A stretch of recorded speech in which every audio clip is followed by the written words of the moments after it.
जय माता दी, जय माँ लक्ष्मी। माता, मैं आपसे विनती करता हूँ, प्रार्थना करता हूँ कि जो भी दर्शक मेरे वीडियो को पूरा देखते हैं, उसे लाइक करते हैं, आप उनके जीवन में किसी भी प्रकार का दुख दर्द मत आने देना और उनके जीवन में खूब तरक्की करना। वैसे आज मैं जिस टॉपिक पे बात करने जा रहा हूँ, आज का वीडियो बहुत ही सुंदर है दोस्तों।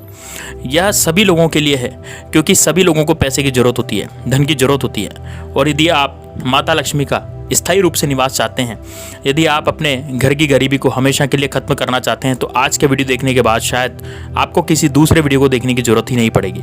बहुत ही शानदार और ज़बरदस्त वीडियो। वैसे आज की इस वीडियो में मैं आप लोगों को एक खास तरीके के 3 पौधों के बारे में बताने जा रहा हूं, जो इन 3 पौधों में से यदि कोई भी वनस्पति यदि आप अपने घर पे लाकर लगा देते हैं, लेकिन किसी खास दिन ही लगाना है दोस्तों इसको, क्योंकि दिवाली आ रही है, धनतेरस आ रहा है, तो बस धनतेरस के दिन यदि आप इन 3 पौधों में से किसी एक पौधे भी आप अपने घर पे लगा देते हैं, तो यकीन मानिए दोस्तों, आपके घर पर माता लक्ष्मी को आना ही पड़ेगा। खुद वह अपने आप को आने से रोक नहीं पाएगी। लेकिन उन तीनों में से कौन से इतने लकी पौधे हैं जिनका नाम आपने पहले कभी भी नहीं सुना होगा?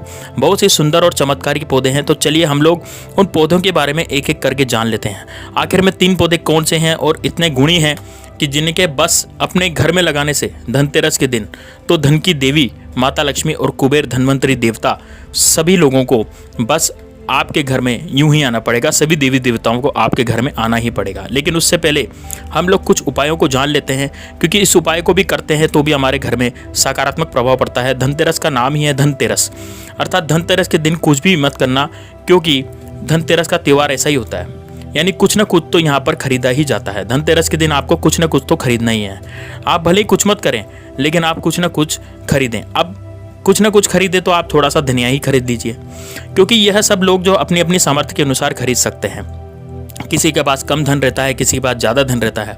और धनतेरस का त्यौहार जो होता है, इस दिन ऐसा माना जाता है कि जो भी चीज़ें खरीदेंगे उन चीज़ों में आपकी 13 गुना बढ़ोतरी होगी। इसलिए कुछ ना कुछ तो खरीदा ही जाएगा। धनतेरस के दिन यदि आप धनिया खरीदते हैं तो एक मुट्ठी धनिया आपके जीवन को बदल रखता है। लेकिन धनिया खरीदने के बाद आप कुछ उपाय जरूर कर लीजिएगा। ध्यान से सुन लीजिए दोस्तों, उपाय कैसे करना है।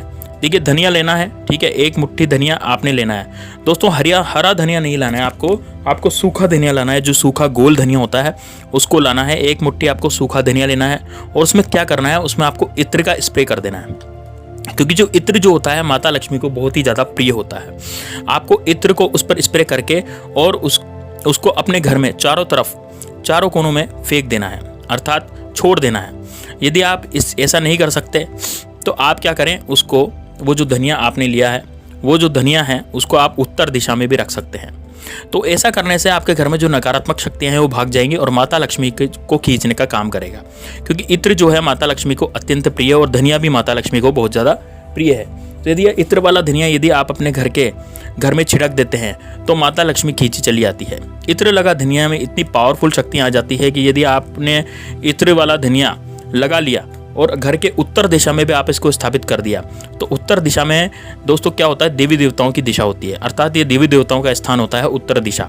इसमें माता लक्ष्मी, कुबेर भगवान विष्णु का वास होता है। तो चलिए अब जानते हैं कि आखिर कौन से वो 3 प्रकार के पौधे हैं जिनको बहुत ही जरूरी होता है। यदि उनमें से आप कोई भी एक पौधा ला करके धनतेरस के दिन अपने घर में लगा लेते हैं, तो जैसे जैसे पौधा बढ़ता है वैसे वैसे आपके घर में दिन दूनी रात चौगुनी वृद्धि करता है। दिन दूनी रात चौगुनी आपके घर में लक्ष्मी जी का वास होने लग जाता है। धन के रास्ते बिल्कुल खुल जाते हैं।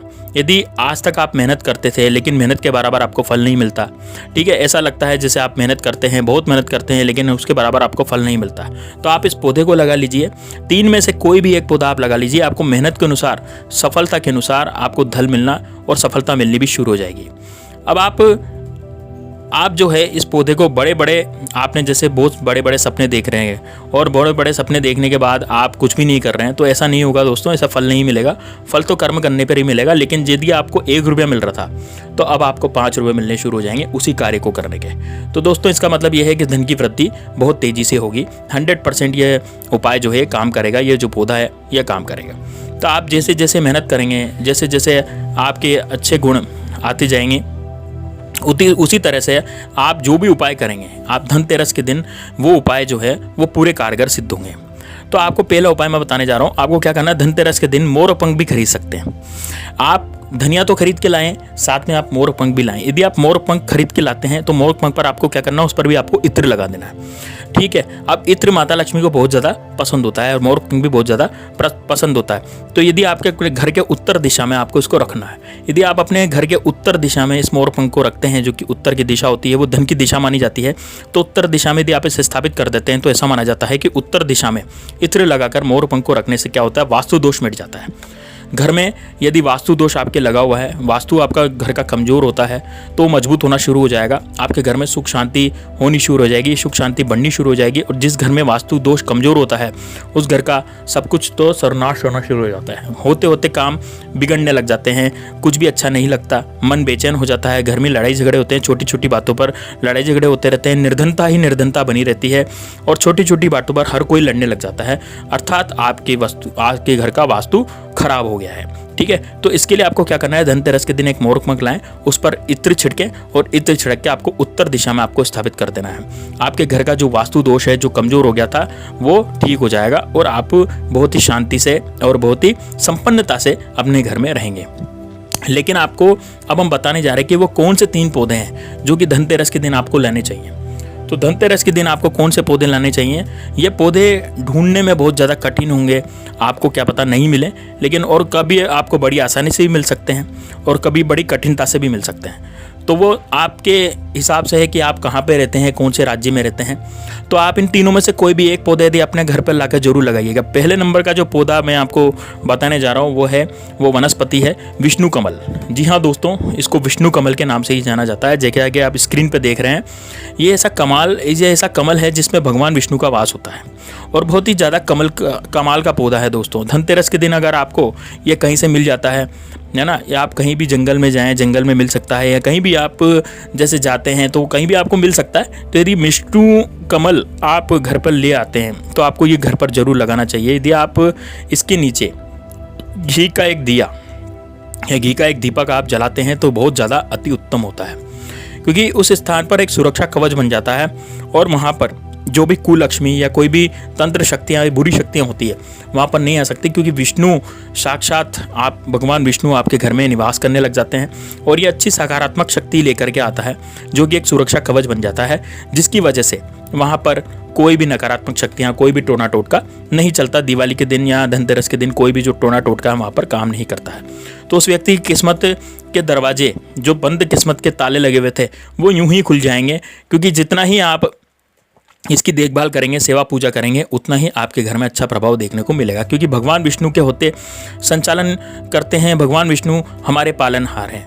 भगवान विष्णु को यदि आप प्रसन्न कर लेते हैं, और भगवान विष्णु की पत्नी तो माता लक्ष्मी को तो आना ही पड़ता है, क्योंकि भगवान विष्णु ही निर्धारित करते हैं कि किस व्यक्ति को कितना कर्मों के हिसाब से उनका फल देना है। अगर आप भी भगवान विष्णु को प्रसन्न कर लेते हैं तो आपके कर्मों का जो फल होता है वो आपको अवश्य ही जल्दी मिलना शुरू हो जाता है। इस वजह से यदि आप धनतेरस के दिन विष्णु कमल ला करके घर में लगाते हैं तो आपके कर्मों का फल बहुत ही जल्दी मिलेगा और आपके घर से जो नकारात्मक शक्तियाँ हैं उनसे भी आपको छुटकारा मिल जाएगा।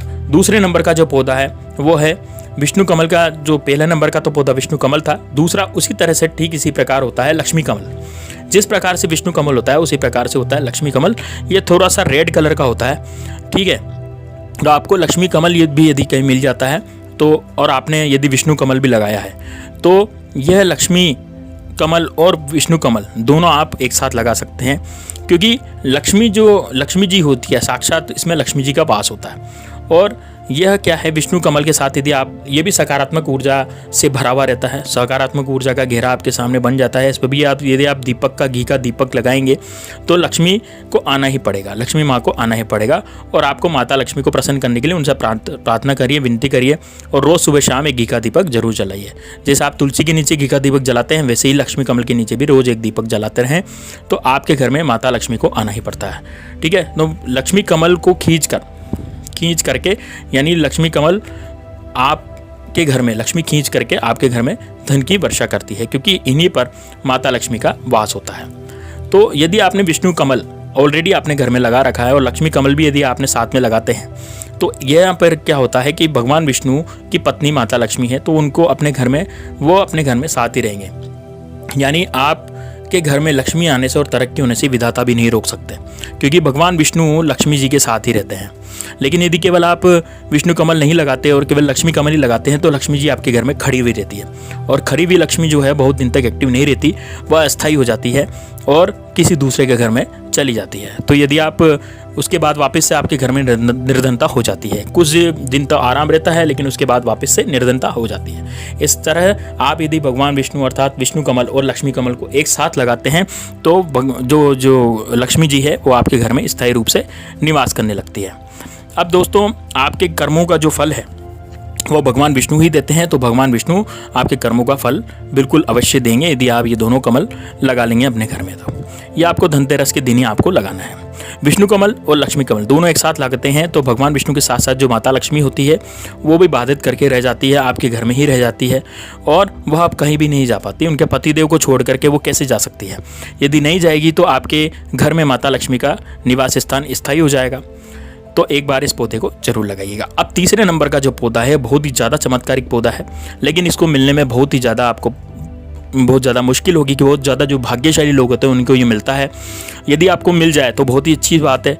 ये जो पौधा है वो एक कंद है, ये फूल नहीं है, ये कंद है।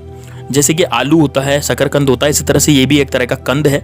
और इस कंद जैसे जैसे ये कंद बढ़ता है वैसे वैसे आपके घर में तरक्की हो जाती है, वैसे वैसे आपके घर में पैसे की बारिश होना शुरू हो जाती है। लेकिन बहुत भाग्यशाली लोग होते हैं उनको ये मिलता है। ठीक है, इसका नाम है कुबेर कंद।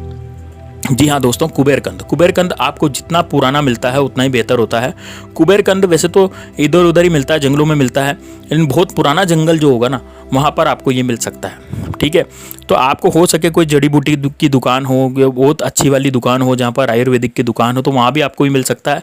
या फिर आपका किसी आदिवासी से संपर्क हो, तो आदिवासी रहते हैं वो भी इस कुबेर कंद को जानते हैं। आदिवासी लोग इसको भालू कंद के नाम से जानते हैं। ठीक है, तो आदिवासी इसको कुबेर कंद नहीं बोलेंगे, वो उसको भालू कंद बोलेंगे। तो आप यदि किसी आदिवासी से लें तो आप इसको कुबेर कंद नहीं बोलें, इसको किस नाम से बोलें? इसको भालू कंद के नाम से बोलें। लेकिन यदि आप किसी दुकान से इसको, तो किसी अच्छी जड़ी बूटी वाली दुकान पर आपको मिल सकता है, लेकिन ऐसे मिलना बड़ा मुश्किल होता है। ठीक है, जो भाग्यशाली लोग होते हैं उन्हें ये मिल पाता है। तो इसका जो नाम है उन नाम से आपको पता चलेगा कुबेर अर्थात कुबेर कंद। तो कुबेर कंद का मतलब है भगवान कुबेर जिसमें निवास करते हैं वो वाला कंद है ये। ठीक है, तो धन का जो संरक्षण करने वाले होते हैं वो भगवान कुबेर होते हैं और धन की रखवाली करने वाले होते हैं भगवान कुबेर। तो आप यदि भगवान कुबेर को प्रसन्न कर लेते हैं तो जरूरी आपके जीवन में भगवान कुबेर जो है अपना धन का खजाना खोल देते हैं और जितना मर्जी उतना ले लो। इसे कुबेर कंद में ठीक है। तो दोस्तों, अगर आपको कहीं से भी ये कुबेर कंद मिल जाता है तो आप इसे ज़रूर लगा लें। आदिवासियों से भी मिल सकता है, भालू कंद के नाम से आप इनको बोलिएगा, मिल जाए तो बहुत अच्छी बात है। अब आपको यदि मिल जाता है तो आपको क्या लेना है? एक मिट्टी का पात्र लेना है और मिट्टी के पात्र में गमला लेना है, गमले में मिट्टी डाल देनी है, मिट्टी का गमला लेकर के जिसमें मिट्टी भरी हो। अब मिट्टी भरने के बाद आप उसमें कुबेर कंद को लगाएं और अच्छे से इसको धो करके साफ करके इसको लगा लें और इनसे प्रार्थना करें कि हे भगवान कुबेर, आप मेरे घर में स्थायी निवास करिए, मेरे घर में धन की तरक्की करिए, मेरे घर की निर्धनता को हमेशा के लिए ख़त्म करिए। ऐसी प्रार्थना करके आपको क्या करना है? मिट्टी में उसको डाल देना है और मिट्टी में पानी डाल करके उसको ढक देना है। मिट्टी आप जब ढक देंगे और उसको उत्तर दिशा में आपको रख देना है। आप दिवाली के दिन या फिर आपको धनतेरस के दिन इसको लगाना है। यदि आप इसको एक बार लगा लेंगे और जिस तरह से दीपावली के दिन से या धनतेरस से ये बढ़ने लगेगा, जैसे जैसे ये बढ़ेगा वैसे वैसे आपके घर में भी तरक्की होना शुरू हो जाएगी, आपका घर भी खजाने से भर जाएगा। यानी भगवान कुबेर आपके लिए धन का खजाना खोल देंगे। दोस्तों, यकीन मानिए इस प्रभाव से बहुत सारे लोग अमीर हुए हैं। जिन्होंने ये सारे उपाय किए हैं वे अपना राज बताते नहीं है, वह अमीर नहीं बन सकता दोस्तों यदि ये उपाय नहीं करते हैं तो। क्योंकि कुछ उन्होंने देवी देवता प्रसन्न करने के लिए अपने पूर्वजों के लिए कुछ ना कुछ उपाय किए हैं, तो उससे पूर्वज भी प्रसन्न रहते हैं, माता लक्ष्मी भी प्रसन्न होती है। तो दोस्तों, इन फलों से, ये जो फूल हैं, ये जो पौधे हैं, इनसे देवी देवता बहुत ज़्यादा प्रसन्न होते हैं। माता लक्ष्मी जहाँ पर निवास होती है वहाँ पर देवी देवता भी निवास करने लगते हैं। तो दोस्तों, यदि आप वो इन तीनों में से एक भी मिल जाए तो आप इनको जरूर लगाइए। आपके घर में माता लक्ष्मी की दिन दूनी रात चौगुनी वृद्धि होगी और जो बरसों से आपके घर में निर्धनता चली आ रही है वो कुछ ही महीनों में खत्म हो जाएगी। इतना ज़बरदस्त तरीका है। तो धनतेरस के दिन आपको कुछ ना कुछ सामान जरूर खरीदना चाहिए। या तो एक मुट्ठी धनिया खरीदें इत्र वाला और सिंपल सा मोर पंख पी लें, वो भी उपाय मैंने आपको बताया है। और साथ में इन तीनों में से यदि कोई आपको पौधा मिलता है तो उनको जरूर, तो आपकी गरीबी तुरंत प्रभाव से खत्म हो जाएगी। दिवाली पर ये उपाय जरूर कीजिएगा दोस्तों, क्योंकि दिवाली आती ही धन के लिए है। तो उम्मीद है दोस्तों आपने हमारे द्वारा दी गई जानकारी आपको बहुत अच्छी लगी होगी। वीडियो को लाइक कर दीजिए, जो भी वीडियो को लाइक करेगा उस पर माता लक्ष्मी की कृपा जरूर होगी दोस्तों। तो मिलते हैं नेक्स्ट वीडियो में, तब तक जय माँ लक्ष्मी, जय श्री राम।